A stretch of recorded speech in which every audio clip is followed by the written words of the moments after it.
तो 12 कैरेट की मोल लगाए, 18 कैरेट का माल लगे तो 18 कैरेट की, यूना के 18 कैरेट का माल है और 21 कैरेट के मोल लगाए 12 कैरेट।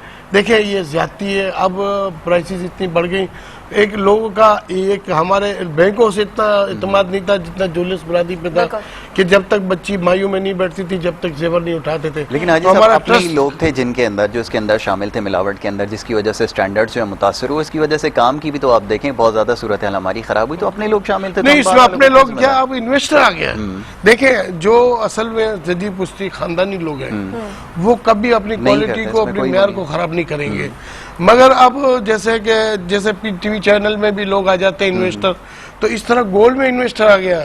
अब तो मैं क्या आपको बताऊं कि चीनी बेचने वाले लोग पूरे तो सब क्यों कार्रवाई नहीं हुई जब ये इतना ज्यादा उससे मुतासिर होना शुरू हुआ काम के अंदर? हमने देखा है कि एक बहुत ज्यादा जो है वो नीचे की तरफ गया काम इसकी वजह से कि इसके अंदर मिलावट होना शुरू हो गई। जैसे आपने इन्वेस्टर वाला जो कहा कि बाहर से आया, तो रोका क्यों नहीं गया इन तमाम लोगों को? देखिए गवर्नमेंट की कोई ऐसी पॉलिसी नहीं है, ना हम किसी को रोक सकते हैं। अब देखें किसी ने, मेरे पास नौकर है, उसने 6 महीने साल मेरे से किया और वो उसने इसको बिठा के चारानी के पार्टनर बनाया। लेकिन इसके म्यार को जज करने के लिए बुलाते तो सही है। म्यार की बात नहीं, तो मैं आपके चैनल के थ्रू क्या कैरेट किस तरह से रिकॉग्नाइज किया जाए और छोटे कैरेट जो नहीं 24 कैरेट तो जो गोल्ड रेट जो प्राइसेस टीवी पे जो हम देते हैं और जैसे ही भाव खुलते हैं आते हैं तो ग्राहक को ये समझना चाहिए कि ये इसका भाव क्या है। उससे अगर 200 रुपए या 100 रुपए तो कोई जाता है बाजार में, किस तरीके से वो देखे कि ये 24 कैरेट है, ये 12 कैरेट है, ये 15 कैरेट है, किस तरीके से, क्या उसकी देखने में कोई रिकग्निशन आती है या कोई हार्डनेस सॉफ्टनेस? नहीं,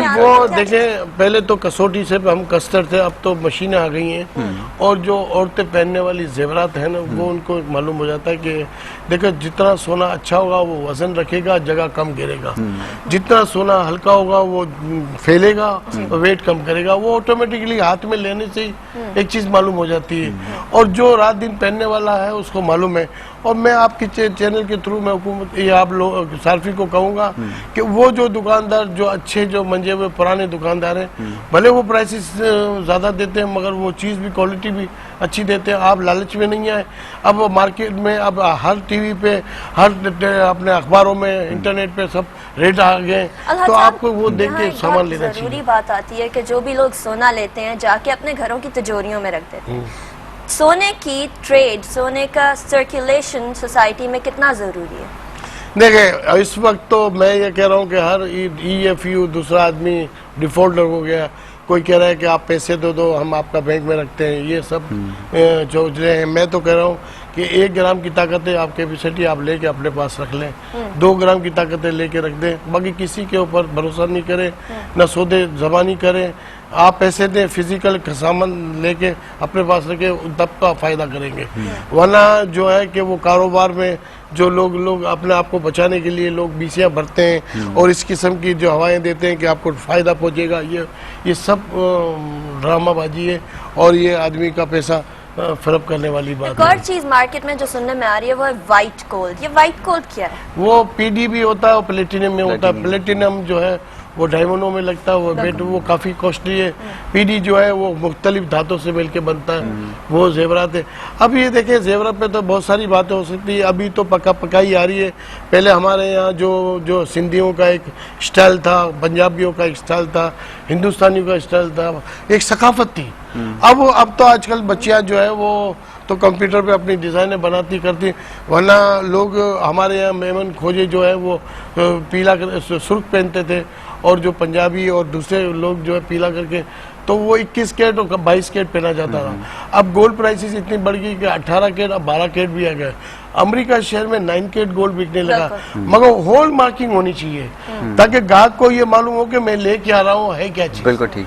देखिए मैं इस चैनल के थ्रू मैं कहूँगा कि आप गोल्ड रेट प्राइसेस अब दुबई से पाकिस्तान में सस्ता है, तो आपको कोई 500 रुपए नीचे में दे तो आप समझ लें कि दोनों। अलहद साहब आखिर में आप एक इन्वेस्टर को, एक पब्लिक के जनरल रिप्रेजेंटेटिव को क्या मैसेज देंगे गोल्ड के हवाले से? मैसेज गोल्ड और सिल्वर में जो सूरत हाल अमेरिका की और यूरोप की लगती है, इससे तो लगता है कि ये काफी ऊपर जाएगा।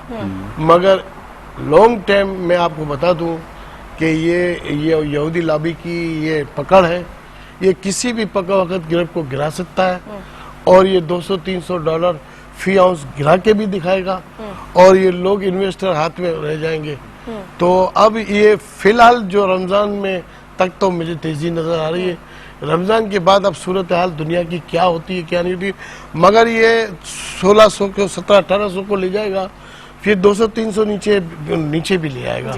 तो अब ये है कि आप अपना काम करें सोच समझ के, कुछ थोड़ा सिल्वर में डालें, कुछ सोना में डालें, और जो आपकी कैपेसिटी हो उससे आधा सोना लें, आधा पैसा रखें, जब बढ़े तो फिर ले लें, या कम हो तो ले लें, तो ताकि आपका वो रेस हो। अच्छा, आखिरी लफ्ज ये फरमा दीजिए कि अभी सोना खरीदने के लिए हालात साजगार हैं या नहीं? ये अभी तो फिलहाल जो सूरत हाल नजर आ रही है ना, वो मुझे तेजी की तरफ नजर आ रही है। बहुत बहुत शुक्रिया अलहद साहब हम यहाँ आने का और हमें गोल्ड के बारे में बताने का। नाज़रीन, आज आपने देखा कि किस तरीके से हम लोगों ने गोल्ड के ऊपर बात की और किस तरीके से गोल्ड इम्पोर्टेंट है एक सोसाइटी के लिए, ना सिर्फ सोसाइटी के लिए, कंट्री की इकोनॉमी के लिए।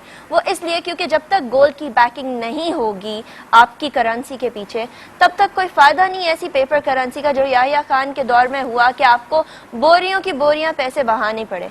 बहुत इंपॉर्टेंट बात यहाँ एक और ये आती है कि तिजोरियों में बंद करके मत रखिए, ट्रेडिंग करिए, गोल्ड के अंदर इन्वेस्ट करिए, क्योंकि दूसरे ममालिक बहुत इन्वेस्ट कर रहे हैं। बाहर से आते हो, बाहर के ममालिक से पाकिस्तानी भाइयों को यही गुजारिश होगी कि आप इलेक्ट्रॉनिक आइटम लाने की बजाय, कपड़े लाने की बजाय, जो कि पाकिस्तान में बहुत अच्छी क्वालिटी के मिलते हैं, जो कि यहाँ अवेलेबल हैं, उसकी बजाय गोल्ड लाइए। आपको शायद आप सबको ये मालूम होगा कि इंडिया ने अबाउट 30 इयर्स तक बैन कर दिया था कोई भी चीज लाने पे एक्सेप्ट फॉरेन करेंसी और गोल्ड। यही पाकिस्तान को भी करने की जरूरत है। अगर गवर्नमेंट नहीं कर रही तो क्या, हम पाकिस्तानी तो हैं ये करने के लिए। आज के शो से इतना ही। अनीका निसार, मोहम्मद यासिर और बिजनेस लंच की टीम को इजाजत दीजिए। हमें फीडबैक देने के लिए live.wire@businessplus.tv पे ईमेल करना ना भूलिएगा। अल्लाह हाफ़िज़।